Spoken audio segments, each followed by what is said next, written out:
Hello there, this is Chris Hughes here. I'm going to be going with my two sons, Seth and Silas, tomorrow, driving on a short 1 day trip and come back on tomorrow's Friday, March 21st, and we'll be coming back Saturday.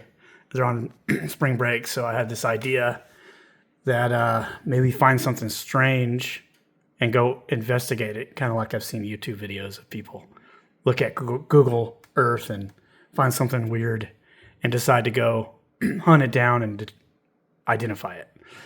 So we started looking around, and I kind of wanted to maybe make two things out of the trip. So I had this desire to go visit my old med school in Lubbock, Texas Tech. So on the way, I said, what if we find something that's kind of interesting? So we're leaving from South Lake tomorrow up here. And about halfway to Lubbock, maybe a little bit less than halfway, just before Abilene, there's this place called Belle Plaine, Texas. And when doing a search, we found strange structures. I mean, there's some sort of structure. And so we're going to investigate them. And I've kind of looked up what they are, so I already know kind of what we're going to find. But I'm going to go over that. So we found this. This looks like something man-made. Some kind of building, but you can see through it to the ground, it looks like. So it looks like it's like, falling apart or something like that. And then something very similar down here. So that piqued my curiosity. And I said, we got to go check that out. What is this thing? So I looked up Belle Plaine. Like when I found this, the closest thing to it was Belle Plaine, Texas. I'm not sure what this. We're going to look at what this is supposed to even be. I have no idea if it's. I don't know what I'm looking at there.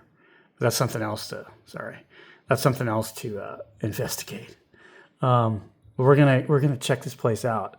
Not only is there these things, there's also a cemetery associated with Belle Plaine, Texas, somewhere down here. I'd have to type it in, but it's close by. I think it's within a mile of this. I think this is it. Yeah, this is Belle Plaine Cemetery, I believe. So I don't know. There's some things to look at here. So what it turns out this place is kind of a city a little township that tried to form in Texas and West Texas in the late 1800s that really never got going. So named after the first child born, Katie Bell McGee, in that area, established on state school land in 1876. A man named Nelson Smith platted the town carefully, even designated a commercial district. They had great hopes for its future, which probably doomed it from the start, because soon thereafter, Callahan County was organized. And eventually, the Callahan city kind of took over from Belle Plaine, so it became nothing after a while. But what it turns out is there's this structure right here, which I'm thinking is the one southmost structure I showed above. I showed over here. I think it's this. I think this is, and this is something about the cemetery. But I think this structure is this one. I think that's it. And this turns out to be ruins of a college. I don't know if we can get to it because there's fencing, but we might be able to get past it. We'll just have to see when we get there. But I want to look at it and see it. And then there's this former dean's residence at Belle Plaine College, and I think that's what this is back here, where the dean lived. Kind of more off the road, right? And this would have been a road to get to it. I don't know. But that looks like it's like, we're going to have to see when we go how it all shapes out. But it's kind of a little kind of weird part of Texas history that I think this township lasted to about 1888, and then it was gone. And they just have these ruins. Belle Plaine College. We're going to get up close to this ourselves So I don't want to even bother. I want to go look at it myself tomorrow. The population reached a respectable 400 people by 1884, according to the Handbook of Texas. But by 1897, only a store and a few diehards were left to keep the post office open until 1909 when it too closed. So that's kind of the story of the little short-lived city.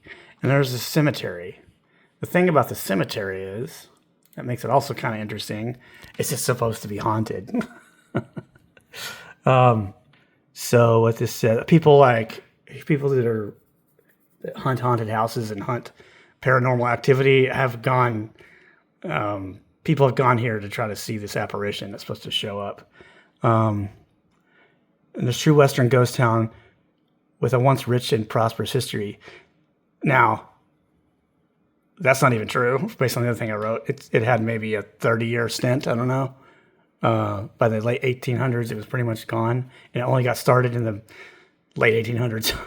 But one legend that surrounds the cemetery involves two young lovers. As the story goes, the father of the young woman killed her boyfriend in an effort to keep the two apart.